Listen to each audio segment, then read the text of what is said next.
सुख का पैमाना। मां बेटी की कहानी। बाजार से लौटते ही सब्जी का थैला पटककर सुधा बेटी प्रज्ञा के कमरे की ओर बढ़ गई थी। गुस्से से उसका रोम रोम सुलग रहा था। प्रज्ञा फोन पर अपनी किसी सहेली से बात कर रही थी। खुशी उसकी आवाज से टपक रही थी। मेरे विशेष योग्यता में 4 नंबर कम रह गए हैं, इसका मुझे अफसोस नहीं है। मुझे खुशी है राजश्री सभी विषयों में अच्छे अंकों से पास हो गई है। पता है राजश्री के रिजल्ट की उससे ज्यादा बधाइयां तो मुझे मिल रही थीं। मां को अपने कमरे के दरवाजे पर खड़ा देख प्रज्ञा ने सक पकाकर फोन बंद कर दिया था। हाँ, तो इसमें गलत क्या है मम्मा? देखिए ना, इस प्रयोग से सारी लड़कियां अच्छे अंकों से पास हो गई हैं। तेरा रिजल्ट तो गिर गया ना। फास्ट नंबर कम ज्यादा होना रिजल्ट उठना या गिरना नहीं होता मम्मा, और वैसे भी इसका राजश्री की मदद से कोई लेना देना नहीं है। तो मतलब मेरी देखरेख में कमी रह गई क्या मम्मा? आप बात को कहां से कहां ले जा रही हैं? आप जैसी केयरिंग मॉम तो कोई हो ही नहीं सकती। बस बस रहने दे। एक तो मना करने के बावजूद तू अपनी दरिया दिली दिखाने से बाज नहीं आती, दूसरे मुझसे बातें भी छिपाने लगी है। हमेशा की तरह सुधा का गुस्सा पिघलकर बेबसी में तब्दील होने लगा था और प्रज्ञा हमेशा की तरह अब भी संयम बनाए हुए थी। उसने सोचा, जिस बात को बताने से सामने वाले को दुख हो रहा हो उसे न बताना ही अच्छा है। सुधा के लिए बेटी की ऐसी हरकतें और बातें कोई अजूबा नहीं थीं। प्रज्ञा बचपन से ही ऐसी थी। कभी अपने लिए कुल्फी मांगकर भूखी नजरों से ताकती भिखारिन को पकड़ा देती, तो कभी अपना टिफिन किसी को खिलाकर खुद भूखी घर लौट आती। सुधा समझ ही नहीं पाती थी कि इन सब के लिए उसे बेटी की पीठ थपथपानी चाहिए या उसे जमाने के अनुसार चलने की सीख देनी चाहिए। अक्सर वह अकेले में पति के सामने अपना दुखड़ा लेकर बैठ जाती। मुझे तो लगता है हमारे यहाँ कोई सती साध्वी अवतरित हुई है जिसे अपने अलावा सारे जमाने की चिंता है। हर इंसान का सुख का अपना पैमाना होता है सुधा। दुनिया के सारे लोग पैसा या नाम कमाकर ही सुखी हों ये जरूरी तो नहीं। हमारी बेटी दूसरों को सुखी देखकर सुखी होती है। आज के मतलब परस्त समाज में यह अव्यावहारिक जरूर लगता है। मुझे उसकी बहुत चिंता रहती है। उसे तो कोई भी आसानी से उल्लू बनाकर अपना उल्लू सीधा कर सकता है। पति के असामयिक निधन के बाद तो सुधा बेटी को लेकर और भी फिक्रमंद हो गई थी। कॉलेज के अंतिम वर्ष में पहुंच चुकी प्रज्ञा की शादी की चिंता उसे बेचैन करने लगी थी। दूसरों पर सब कुछ लुटा देने वाली इस लड़की के लिए तो कोई दौलतमंद अच्छे घर का लड़का ही ठीक रहेगा। ऐसे में बड़ी नंद प्रज्ञा के लिए एक अति संपन्न घराने का रिश्ता लेकर आई तो सुधा की मानो मन की मुराद पूरी हो गई। अपनी प्रज्ञा के लिए दिया लेकर निकलोगी तो भी इससे अच्छा घरवर नहीं मिलेगा। खानदानी रईस हैं। लड़के के पिता तुम्हारे नंदोई को बहुत मानते हैं।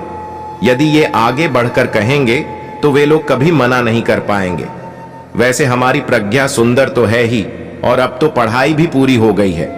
भैया नहीं रहे तो क्या हुआ, प्रज्ञा हम सबकी जिम्मेदारी है। तभी तो जानकारी मिलते ही मैं सबसे पहले तुम्हें बताने चली आई। सुधा नंद का उपकार मानते नहीं थक रही थी। दीदी, मैं एक बार प्रज्ञा से बात कर आपको जल्द से जल्द सूचित करती हूँ। ननद को रवाना करने के बाद सुधा ने बेचैनी में बरामदे के बीसियों चक्कर लगा डाले थे, पर प्रज्ञा का कहीं अता पता नहीं था। फोन भी नहीं लग रहा था।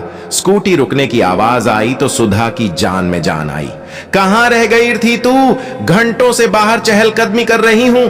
मैंने आपको बताया तो था कॉलेज के बाद मेघना के साथ कुछ काम से जाऊंगी। प्रज्ञा अंदर आकर कपड़े बदलने लगी थी, लेकिन सुधा को चैन कहां था। वह पीछे पीछे आ पहुंची। हाँ, पर इतनी देर लग जाएगी ये कहां बताया था। खैर वह सब छोड़, तेरी बुआ आई थी तेरे लिए बहुत अच्छा रिश्ता लेकर। प्रज्ञा के कपड़े बदलते हाथ थम से गए थे। सुधा खुशी से लड़के, परिवार और उसके बिजनेस के बारे में बताए जा रही थी। मम्मा खाना खाएं, बहुत भूख लगी है। प्रज्ञा ने टोका तो सुधा चुप हो गई। खाने के दौरान भी सुधा रिश्ते की ही बात करती रही, लेकिन प्रज्ञा ने कोई उत्साह नहीं दिखाया। खाना खाकर वह थकावट का बहाना बनाकर जल्द ही सोने चली गई। सुधा हैरान उसे देखती रह गई थी। यह लड़की है या मूर्ति? लड़कियां अपने रिश्ते की बात को लेकर कितनी उत्साहित हो जाती हैं, और इसे देखो खुद के बारे में तो न सोचने की, मानो इसने कसम खा ली है। सवेरे उठते ही सुधा की फिर वही रात वाली बातें शुरू हो गई थीं। ममा, मैं अभी कुछ साल नौकरी करके अपने पैरों पर खड़ी होना चाहती हूं, उसके बाद ही शादी के बारे में फैसला लूंगी। प्रज्ञा ने अपनी बात रखते हुए इस एक तरफा बातचीत को विराम लगाना चाहा, पर कल से संयम बरत रही सुधा का धैर्य जवाब दे गया।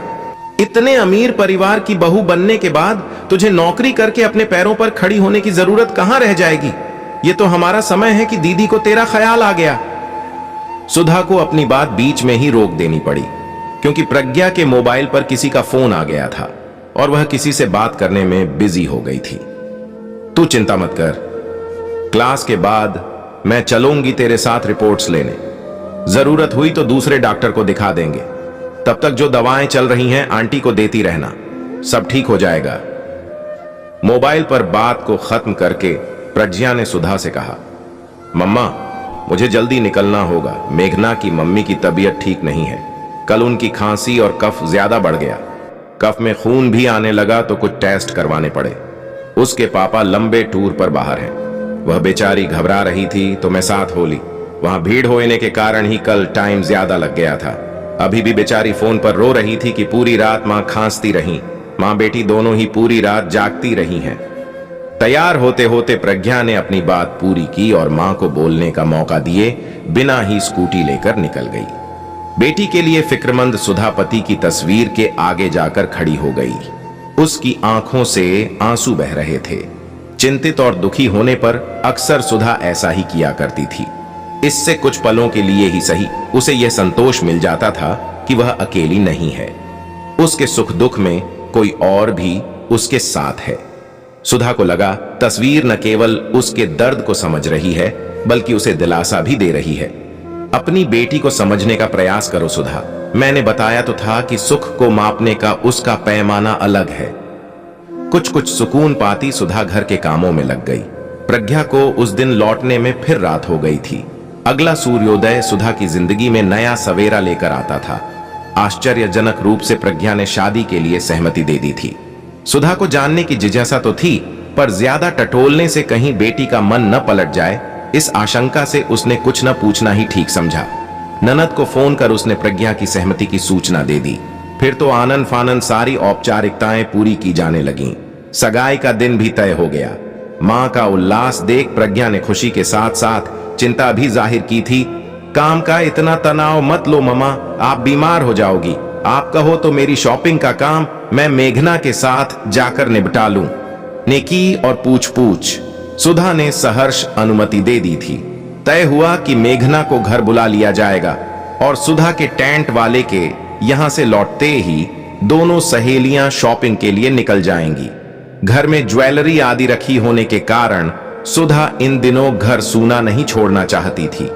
अगले दिन सुधा समय से घर लौट आई थी। चाबी डालकर दरवाजा खोलते ही उसे एहसास हो गया था कि मेघना आ चुकी है।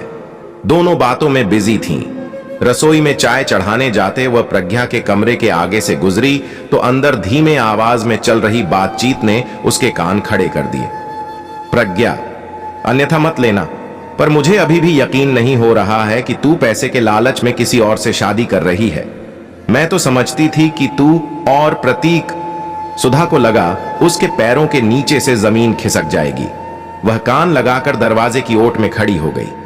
कल प्रतीक मिला था, मेघना की आवाज फिर सुनाई दी। अच्छा, कहां, क्या कर रहा था? सुना, उसकी नौकरी लग गई।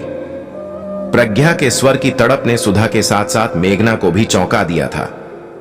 उसके बारे में जानने की इतनी तड़प क्यों? अभी तो तू कह रही थी तुम दोनों के बीच ऐसा कुछ नहीं है। मुझसे सच मत छिपा प्रज्ञा। जो कुछ मैं तेरी आंखों में देख रही हूं वही मुझे प्रतीक की आंखों में भी दिखा था।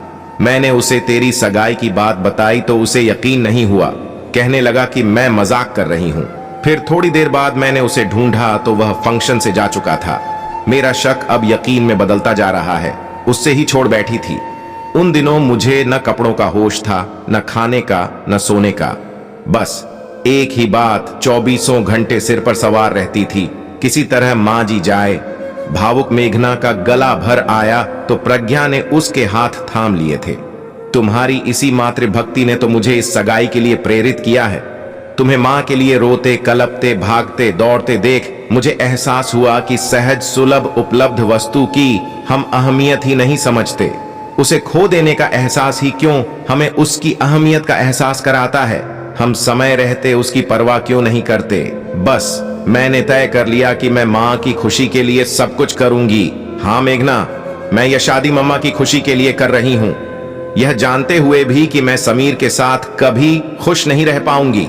उससे 2 मुलाकातों में ही मुझे समझ आ गया है कि पैसे के पीछे भागने वाले इस इंसान की नजर में मैं जिंदगी भर एक उपभोग की वस्तु मात्र बनकर रह जाऊंगी, जबकि प्रतीक पर मुझे खुद से ज्यादा यकीन है। वह सेल्फ मेड इंसान मेरी मजबूरी समझकर मुझे माफ जरूर कर देगा। लोग जाओ, मैं इसीलिए आपसे कहती थी काम का ज्यादा तनाव मत लो। प्रज्ञा मां के पांव सहलाने लगी। प्रज्ञा, तू अब जा, देख मेघना भी आ गई है। कोई बात नहीं आंटी, मैं तो फिर आ जाऊंगी। मेघना जाने लगी तो सुधा ने उसे छोड़कर आने का इशारा किया। दोनों के निकल जाने के बाद सुधा गहरी सोच में डूब गई थी। एक पल को भी इससे मेरा दर्द सहन नहीं हो रहा और मैं इसे जिंदगी भर का दर्द देने वाली थी। प्रज्ञा को जानते समझते हुए भी मैंने कैसे सोच लिया कि पैसा इस लड़की को खुश रख पाएगा। यदि प्रज्ञा समीर के साथ नाखुश रहेगी तो मैं कैसे खुश रह पाऊंगी। प्रज्ञा की शादी अब वहीं होगी जहां वह सुखी रहे। एक दृढ़ निश्चय के साथ उठकर सुधा पति की तस्वीर के सामने खड़ी हो गई। उसे लगा तस्वीर अचानक मुस्कुराने लगी है, मानो कह रही है, आखिर बेटी ने तुम्हारे सुख का पैमाना बदल ही दिया।